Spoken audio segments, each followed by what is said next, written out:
Hello everyone, this is Kevin. Today I will teach you how to install the CAD-AUTO CAD. Unzip the file.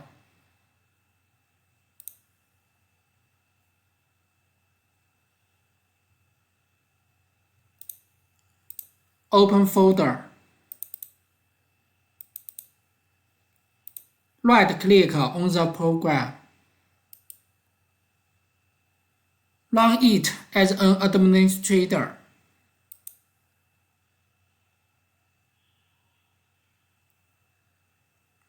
Click Yes.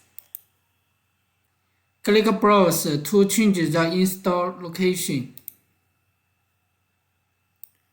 Change C to D. If your computer only has C disk, not change it. OK. Next. Installing.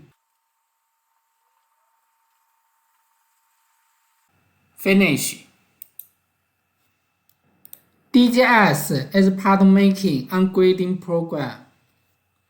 GMS is markup program. Plug your software key to open software. Thanks for watching.